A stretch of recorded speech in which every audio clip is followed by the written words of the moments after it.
Hello and welcome to another episode of the Real Estate Investing Club, the place investors go to gain actionable advice, learn about current market trends, and hear war stories from other professional investors out there in the field today. Before we get started, I have two quick housekeeping items to cover. First, if you like the episode, we would very much appreciate a like, subscribe, and share. It is the best way to support the show and keep it running.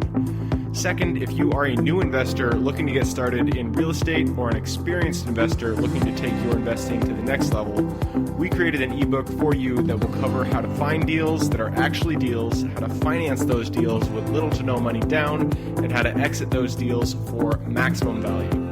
On top of that, I throw in an insane amount of free bonuses that you'll have access to once you buy the ebook. All we charge is our admin cost to keep the show running. So, if you're serious about real estate investing and want to create both active and passive income as an investor, head on over to the website at therealestateinvestingclub.com and click on the button that says Get the ebook to grab yourself a copy today.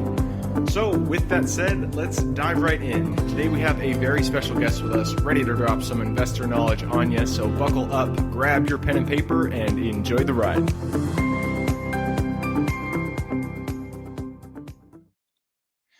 All right. Welcome back to another episode of the Real Estate Investing Club. Today we have with us Joseph Bramante. Joseph is the co-founder and CEO of Houston-based TriArc Real Estate Partners, a wholly integrated multifamily investment company established way back in 2013.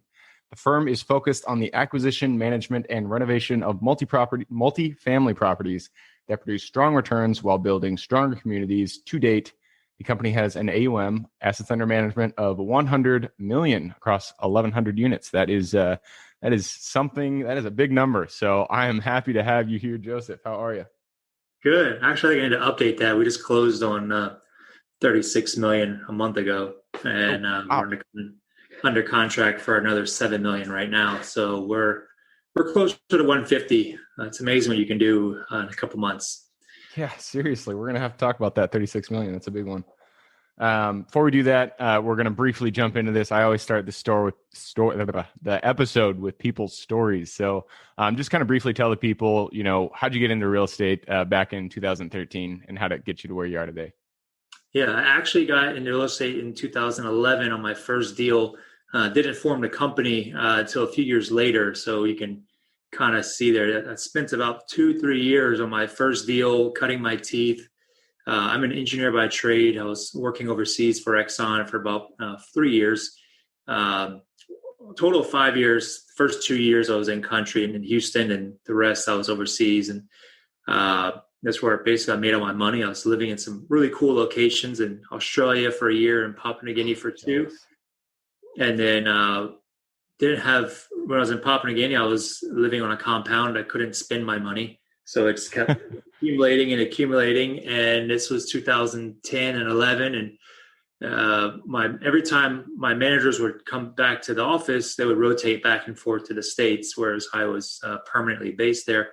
They always seemed to own a rental property. So I had a little bit of an ego back then and wanted to show them up. So I had this brilliant idea to buy, they were buying single family, like one at a time. I thought, well, great, I'm going to buy 80. And I don't know where that number came from. Me and a friend, we put down a spreadsheet. We're going to take down 80 foreclosed rental properties, single family. And we kept sending this spreadsheet to all these banks in Houston because we needed a loan for $3 million. That was somehow our math showed that we needed a loan for $3 million to buy these houses. We didn't know what we were doing.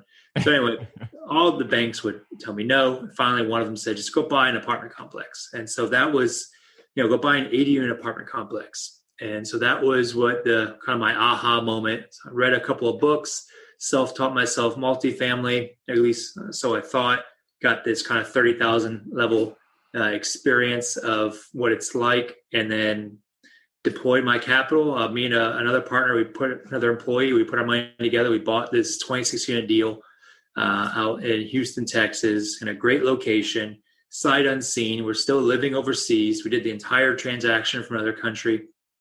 We had some friends who drove by it and said, yep, looks good. And that was the due diligence. You're like, all right, sounds good to me. And so we get into this deal.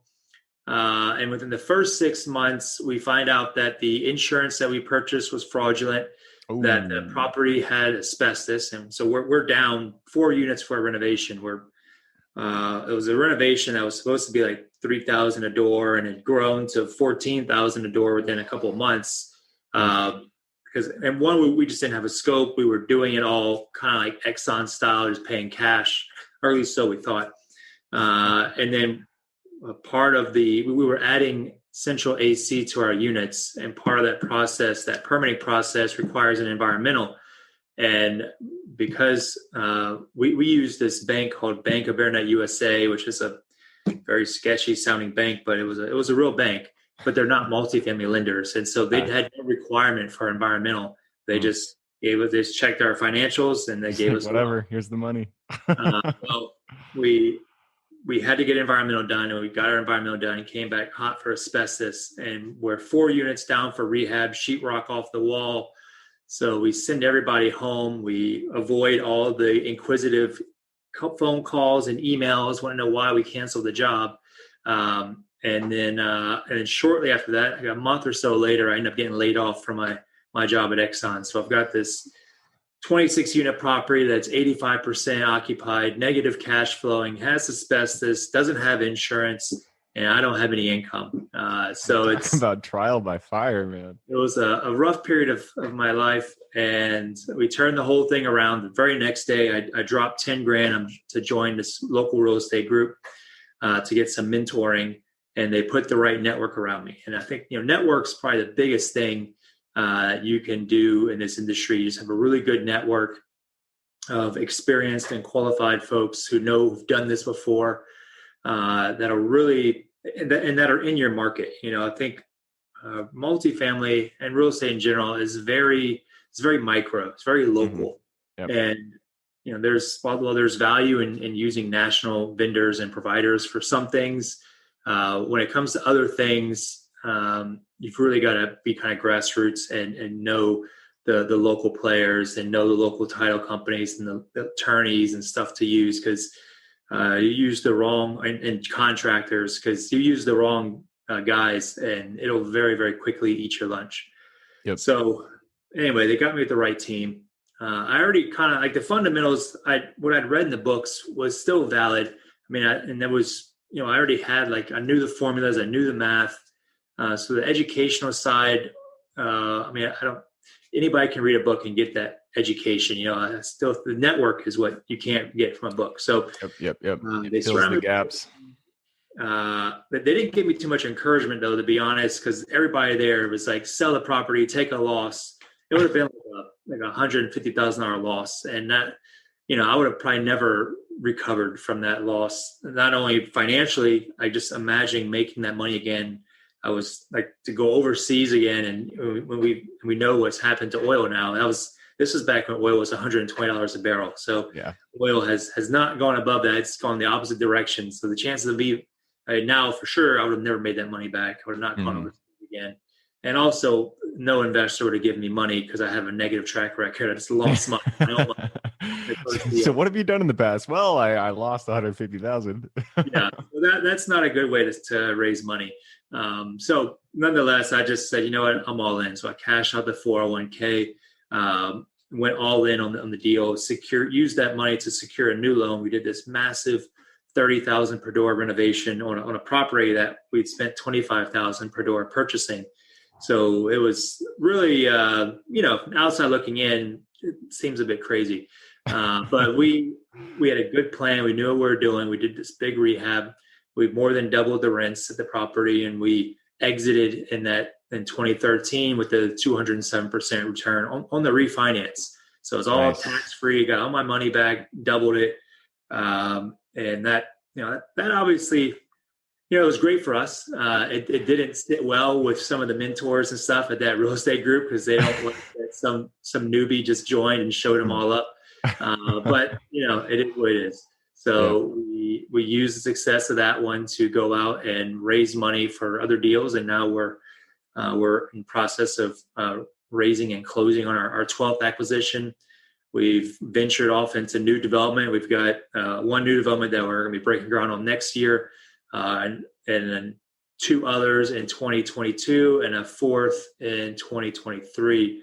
Wow. We're actually under contract for a deal right now with the sole purpose of tearing it down in 3 years and redeveloping it into a 4-story mid-rise. So we've kind of gone into that new development space because that's, one, it's challenging. It's extremely hard, and I'm attracted to challenging and hard things. And two, it's a lot of fun because you get to put your hands in a lot of different buckets. You get to be the politician one day when you're talking to the mayor of towns and getting your permitting done and getting rezoning done. And the other day you get to, work with the architects and get super creative on what kind of amenities you want and the style. And you work with the engineers, and I get to try to remember the math that I learned in my. I think I remember this load strength. Yeah, it's funny. I'm in these meetings with these engineers, and they look at me because they know I'm an engineer, but it's like, guys, it's like trying to speak a language that you once learned a long time ago. I remember some of the words, but and I remember all the concepts, but for the life of me, the math, I just couldn't do it. If you told me to calculate the I don't know, the strength or something on a beam, you'd be in trouble. Man, that's awesome. That's a great story to start out with in real estate. And I'm really glad that you did come out positive, because you're right. If you had came out with 150 negative, that would be a hard emotional burden to come back from. So glad you guys made that out positive, and now you have a badass story to share with the world. So let's go past the past and let's get into the future, go into what you guys are doing now. You've already talked about new development. And it sounds like you guys are taking down are they repositions, this $36 million acquisition you're at? The one we just closed on, that was a standard kind of Class B acquisition. We structured that one with pref equity, really good long-term debt, and what else? And we had some value add components that we're doing. And the way we juiced that one, and that's, the returns these days, to get good returns, you've really got to, it's all about how you structure the deal. We could have very easily done a big bridge loan and gotten the deal done. But because it was 440 units, we had tons of cash flow. We'd structured it with 3 years of interest only. So we had additional cash flow in those 3 years. Very nice. Yeah. And this is with the bank, you got interest only. Yeah. We used a Fannie Mae loan. And so what we did was we just chose to finance it, or to finance the rehab via operations. So we've structured it so it's a 4-year burn on the operations. Most of it's spent up front. That way we decrease the investor's cash flow outfall. We still get them an average 8% return, but above that, we're funneling all the money to the operational side to finish the renovation. And the renovation was pretty light. It was less than $3,000 a door. So it's a very minor rehab. It's just so many units to spread it over. Yeah. That's a smart way to go though, because and with that, you don't need as much money up front. It sounds like your operations, your cash flow is basically funding all of the renovations that you're going to be using to reposition the asset itself. So you don't need to go out and raise that in the beginning. Yeah, the previous owner had already done a massive renovation. So they took a lot of it. They'd finished a lot of it for us. So we were just finishing up like 20% of the units. We had some other things that we were doing, some value add things that we do at our properties to help further generate returns. But yeah, it was a very, very light rehab compared to other stuff that we've done. And so we felt comfortable doing this kind of structure on it. Gotcha. Okay. I have a few questions for you. The first one is 100% selfish because, I'm the host, so I got to do this. We are deciding on, me and my partnership, we're deciding on CRM systems to use for management. So real quick, what tools do you guys use that are, that you feel contribute the most to your business? Yeah. Great question. We're actually in the process of switching ourselves. Oh, wow.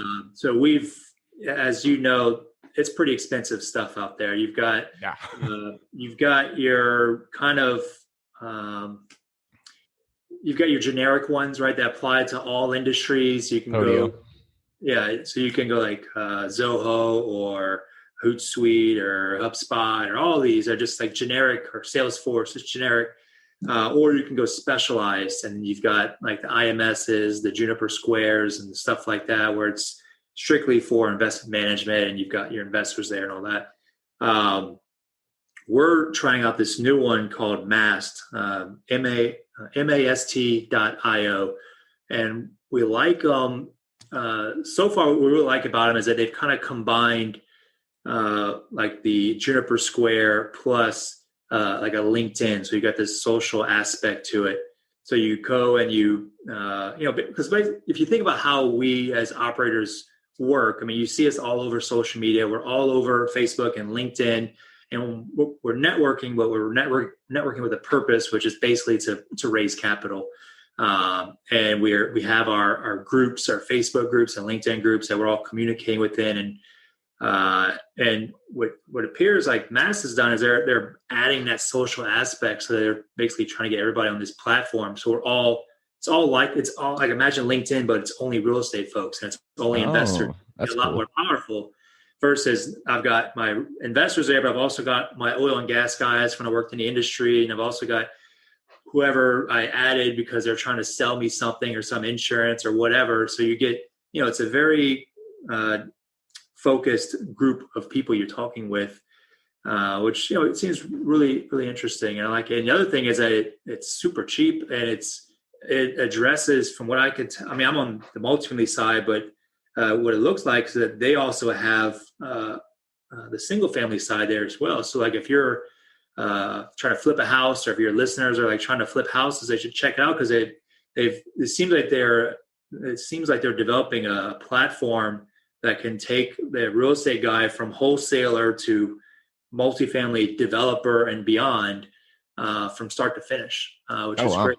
Because most people are in that single family realm. There's very few people who do what we do, and there's even fewer people who do beyond that. So I think they've really got a great product, and we're in the process of switching over to them. So far, so good.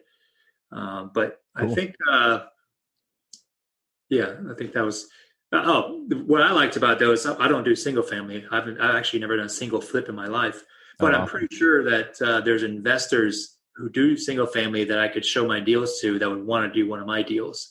And that's what I like about it, because I get, we kind of get pigeonholed. We're only talking to people who invest in multifamily. But like 98% of the country does single family flips. That's just where they're at. And so I think it's, I'm excited because now I get exposure to them and they get exposure to me, and probably, cross-pollination. 80% probably don't qualify. They're probably not accredited, but still it's that 20% who are, and that 80% will someday be qualified. Yep. And so I think, it seems like a really cool platform. And for me, the biggest thing is, or one of the big things is price, because, that stuff is super expensive. Yeah. Stuff can get way expensive. It's ridiculous.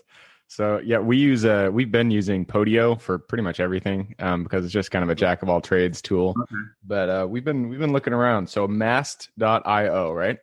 Check it out. We liked it. We vetted it. We think they're great, and we're in the process of switching over. Which is, anytime you switch, it's a process. Yeah, it's a fun process, right? All that tech stuff. Yeah. Awesome. Exciting where it goes. So. Well, hey, so. That's awesome. Thank you for sharing that. I'm going to go back to your actual real estate stuff, even though that was real estate. You mentioned value add. So you guys, when you buy the properties, you do specific value add. There's strategies that you do for adding value to the properties. Kind of go into that. Like, what are the things that you look for that really do add the most value to the property, have the biggest ROI when you're talking about the fix?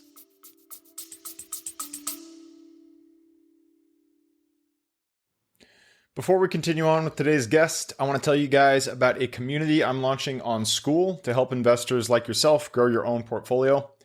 In this community, you'll get access to all the docs I use, all the systems I've built, everything I've used to grow my own portfolio, as well as instructions and guidance on how to get out there and find great deals, how to finance those deals, and then how to manage them for great returns.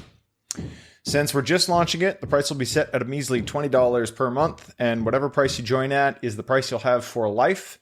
We will be increasing the price as the group grows, so if you're at all interested in growing your portfolio along other investors, now is the time to join. I will put the link somewhere in the bio or on our podcast website at therealestateinvestingclub.com. So if you are interested, head on over there. With that said, let's get back to the podcast.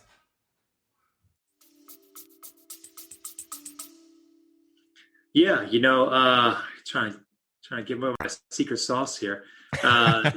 We've got our list, kind of our menu of items that we'll look at applying to each property. We know that if we're going to do X, that we can get Y kind of bump, and usually it's a tested thing. So we know that we like to add smart tech to our units. It's that one honestly is a bit of a gray area because it can be so expensive. You can spend $800 to $1,000 per unit putting smart locks, smart thermostats, okay, like Nest and that kind of stuff. All that stuff. So when you factor in the hardware and install costs and everything, it can be $800 or so bucks a unit. Yeah. But you can get $20-$30 a unit premium. We use a service called Duello that does all that for us. And they charge us a monthly fee. So it takes out some of the upside. But the benefit for us is that not only do we get the upside when we lease the unit, but whenever they vacate that unit, it converts it into vacancy mode. And one of the big issues you have in the industry is when the unit's vacant, you go and you make your turn. Sometimes the contractor will leave the AC running, or they'll leave the lights on, and you're paying for an electricity bill, and you may not discover it for weeks later by the time it finally fills. So this system, it automatically cuts all that off. You eliminate that as even an option. So just, that's some of the things we did. So we've got many items like that, adding yards to units. You can spend a couple $100 on a yard, and you can charge more money for it.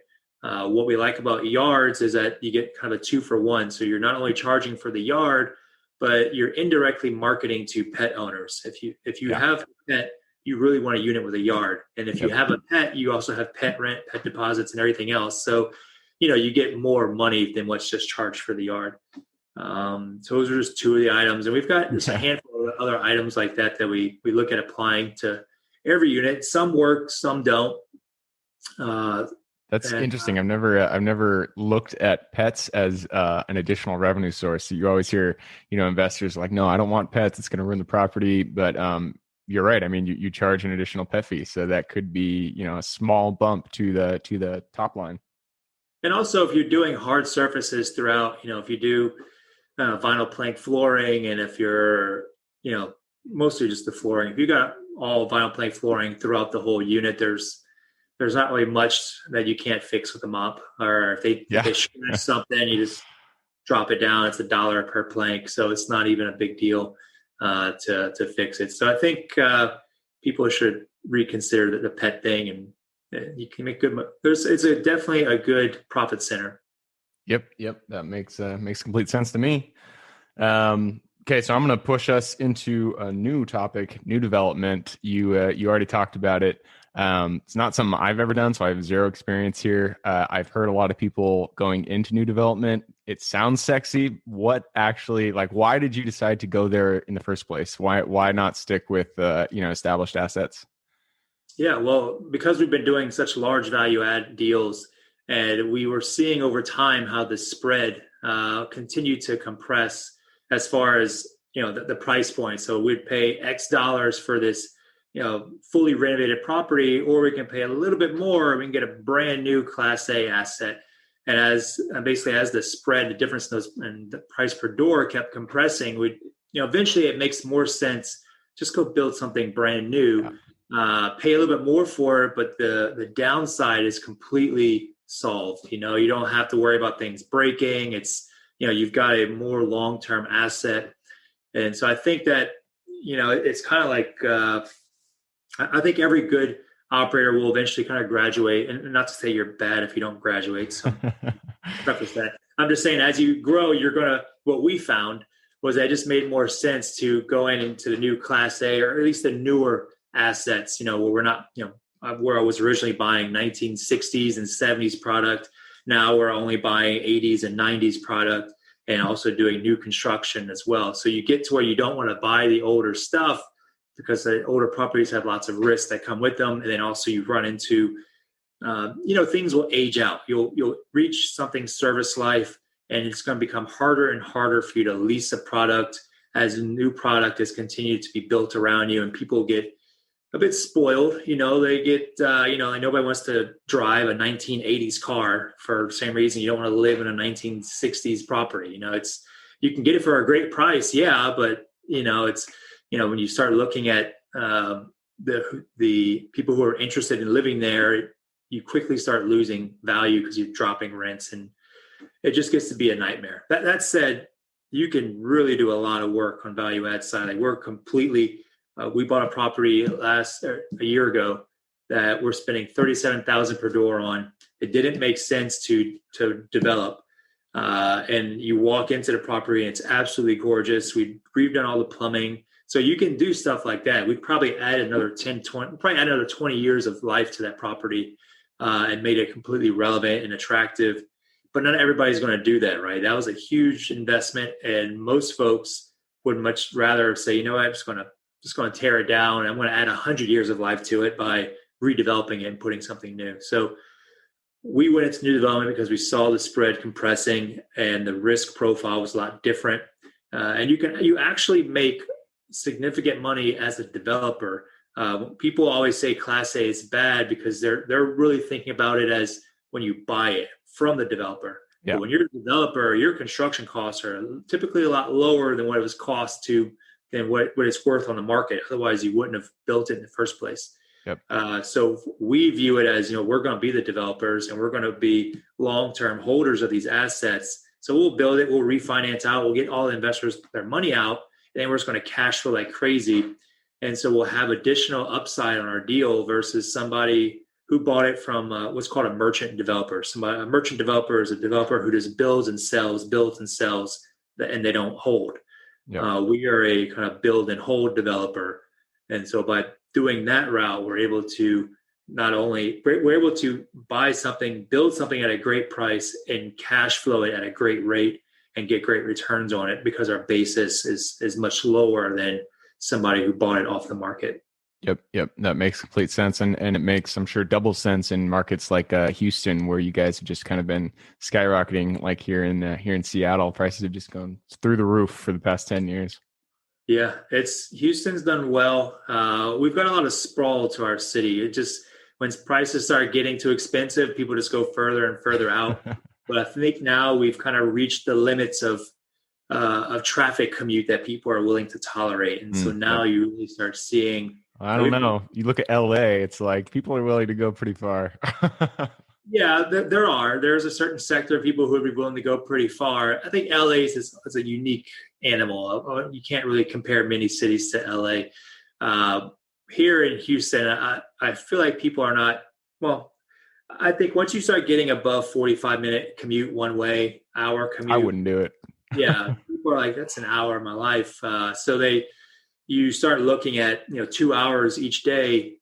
Now you start willing to pay more, and we've got Class A stuff in Houston that's popping up with, I don't even know what the per square foot is. I've been looking at them personally, and they're, one bedroom starting off at over $3,000. You got 2 and 3 bedrooms at $4,000 and $5,000 a month. You've got some really, really high-end stuff going in Houston and in our Galleria areas and River Oaks, stuff like that, there's definitely a profile that's willing to pay to live central and not have to commute that far out. Yep. Makes sense. Well, shoot, man, we blew through our 20 minutes, so I got to push us into the quick question round. This has been a pleasure for talking to you, though. You have a lot of good wisdom to share here. So quick question round. I'm going to ask you quick questions. You give me quick answers. It all starts with books because I'm a big bookie. So give me 2 book recommendations, one for real estate investing and then one for just general life wisdom. Real estate investing, Multifamily Millions by is it Dave Lindahl or something like that. Yeah. Yep. It was one of the first books I ever read back on Kindle in Papua New Guinea in 2011, 2010. So, one of the first Kindles. Yeah, yeah. Which that book, by the way, is a terrible book to e-read. There's some books that you just got to have hard copy on because I have notes all over it. Actually, I don't even my book. I've loaned it to a friend, and damn it, that guy never gave it back. So, but hopefully he's listening to this. And hopefully he's listening to it. David, my book back. Next question is habits. So if you could go back to the Joseph who was 2011, who just saw that his boss was going out buying properties, he got that gumption in him, wanted to go do the same thing. Go to him, look him in the eye, give him, one piece of advice moving forward. Buy more multifamily. Easy. You're not the first person to say that. That's funny. Yeah. Next question is your superpower. Honestly, it would have been, don't do the big rehab. Buy more and just buy everything at $25,000 a door. Oh yeah, especially 2011 for sure. That rehab is a great story. I love telling it, but what people forget is I spent 3 years on one deal. That's a lot of time. Imagine how many properties I could have bought. If I'd have bought 3 more properties, 1 per year, that would have been great. So yep, for sure. But you got the story, so that's good. Yeah. Next question is an opportunity for you to brag a little bit, flex your muscles. So what is your superpower? What are you really good at? I would say the underwriting side and creative underwriting. It's really hard to find deals these days. And our last deal is a case in point, figuring out how to structure it so that it made sense. And we produced some pretty killer returns to our investors on that, over 20% IRR on that deal over a 10-year period, which is incredible. And so I think just being really good at the underwriting, I've underwritten over 20% of the Houston portfolio. So we've done a ton of underwriting, and it's one of those things that it doesn't cost you a dollar to do. You can take courses, that'll cost you money, but you can also underwrite for free, and you can just contact brokers, sign confidentiality. They'll give you the numbers. And this is my number one recommendation to folks who are just starting off, is just underwrite every deal you can. Even if you have no intention of buying it, contact the broker, get the numbers, follow the deal through the end, and then find out what it officially sold for and see how that number compares to your number. And just keep doing that over and over again until you get pretty close. Because that's what it's really worth, right? That's how you can get good at it. Otherwise, you get people who've never done it before. They took a course, they did the underwriting, and they're not comparing it to anything. They just take it as it's correct, versus you should probably spend a year or more looking at your numbers versus what somebody else who's in the market is actually buying it for. And then also I would recommend to further improve is make sure that the deals you're looking at are over, let's say 150 units, 200 units, just because of the guy who's buying that property probably knows what he's doing. And so you don't want to get into the situation where you're looking at 20 unit properties and you're trying to match with somebody else who's buying it at 20 units, which probably might be his first deal also and could have way overpaid for the deal. Yep. Because people tend to be very emotional buyers when they're just starting off, or they're just don't have their numbers right. So go after bigger deals for your own education, because the buyer typically knows what he's doing in that situation, and you can kind of you want to emulate them as close as you can. So.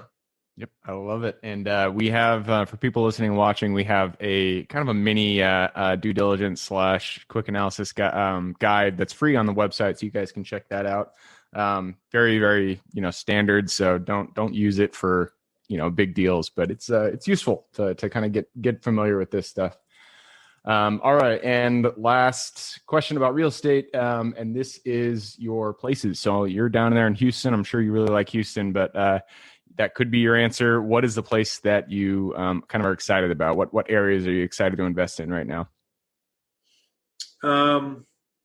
We like Corpus and Victoria. In Houston, we're interested in, I actually just got an email this morning or a message from a friend of mine who just closed on like 5 acres in Austin. So we're looking at doing a development there. I don't know. We like, right now we're really excited about the Garden Oaks area because in Houston, we bought a property a year ago there. We're under contract for a property there now. We've got 3 other properties in that area, and that whole market has a lot of retail going on. It's kind of, within every market across the country, you've got pockets of it that are booming. and some that are busting. And this is a booming submarket within Houston. And where, it's exciting. We got Hines is doing a big development. You got 5 other developments going in that market. And so we're excited to see how it's traditionally been mostly a single family market where they've got these houses on these 1 acre lots. And you got these developers going in, buying 5 houses and putting an apartment complex, or they'll buy 1 house and they'll put 14 townhomes, so they do these really massive developments, and it's completely being turned around with, you got tons of retail that's being repositioned, which I think that is, it's one thing to reposition multifamily and do that. I think there's a pretty well beaten path and you can, go down that route. But, and maybe it's just because I don't do it, but it just seems to me like flipping retail, it's so artistic and creative in what they do. And it's either a huge success or a huge flop when they do it. And there's kind of no middle ground, it just seems like. So hats off to those guys. Yeah, for sure. It's not something I've done, but in the future, maybe. And final question. This one is for the guests. You've given us a lot of good advice, good things to follow. So I'm sure people want to reach out to you. What's the best way for them to do that? Yeah, check out our website at triarccapital.com or shoot me an email at invest@triarccapital.com. Otherwise, I'm always active on LinkedIn. Or maybe check me out on mass.io. I'm going to be there, and he'll probably be one of the first people to reach out. So he could be my first follower. So we'll see how that works. First person on Facebook back in 2000, whatever that was, 2009. Awesome. So I will put that link in the the Tom of MySpace.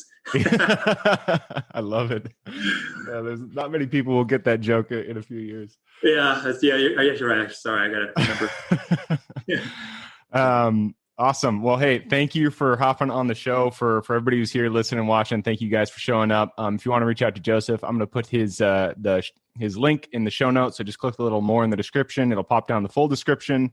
You can get everything there. Other than that, Joseph, thank you for being here. For everybody who's here with us, thank you guys for showing up. If you have any questions, reach out to us. As always, we appreciate likes, subscribes, and shares. It's the best way to support the show. Other than that, hope you guys have a great week. Keep rocking real estate, and I look forward to seeing you on the next episode. Thank you for joining us for another episode of the Real Estate Investing Club. I hope you guys enjoyed the episode and were able to pull some actionable advice that you can go home with and apply to your own investing business. Before you go, I have a gift for you. If you're a new investor looking to get started or an established investor looking to take your business to the next level, I've created an ebook just for you available on the website. This ebook will cover how I was able to create both active and passive income in real estate with very little money to start with. In it, I will address the 3 most often cited obstacles new and veteran investors run into by showing you how to find a deal that's actually a deal, how to finance that deal with little to no money down, and how to exit a deal for maximum value. And if you get the ebook today, I'm going to bury you in bonuses, 7 of them to be exact. First, you'll get the off-market lead generation blueprint, which will take you through the exact systems and processes we use to generate off-market leads like clockwork, which is the most important skill when it comes to creating real wealth in real estate. Then you'll get the A to Z REI systems and vendors guide, which will allow you to peek under the hood of our business and see the exact tools and systems and even the vendors we use to grow our business. After that, you will get the top 100 best performing keywords pack, which will give you the exact keywords we use to target leads online and generate leads without having to lift a finger. Next, you'll get the contracts bundle for wholesaling and renting real estate, which will give you access to all of the contracts we use in the field to execute all types of transactions. After that, you'll get the Investor's Quick Analysis Calculator and Offer Tool, which will allow you to quickly calculate whether a deal is an actual deal and will allow you to create an offer automagically from those calculations. Next up, we'll give you the Investor's Daily Success Tracker, which is a tracker you can use to ensure you are taking the right actions day in and day out to reach your financial goals in real estate. And finally, you will get the Wholesaler's Template for Quick Assignment Cash, which will give you the templates we use to present our wholesale deals professionally and efficiently to our buyers. I know that is a ton of things to say. I'm glad you're able to stick with it. So you'll get both the ebook and all of those 7 free bonuses when you download the ebook today. All we charge is the admin cost to run the show. So if you are interested in the ebook and the bonus bundle, head on over to the website at therealestateinvestingclub.com. Click on Get the Ebook Bundle at the top of the page and take advantage of that deal. With that housekeeping item covered, I hope you have an absolutely fantastic day, an even better week. Keep rocking real estate, and I look forward to seeing you on the next episode.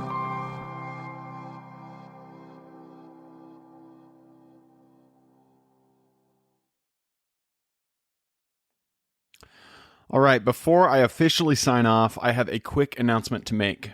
If you're interested in becoming a passive investor in one of my deals, my own company, Kaizen Properties, is looking for capital partners for our upcoming projects. We invest in what are known as recession-resistant assets, mainly self-storage facilities, mobile home and RV parks, and industrial properties. If you're interested in investing and would like to learn a little bit more about my company, our investing criteria, and some of the previous projects we've done, go to the Real Estate Investing Club podcast at therealestateinvestingclub.com and scroll all the way down to the bottom of the page. Click on the Invest With Us button. That'll pop up the investor form. Fill that out, and we will reach back out to you as soon as we can.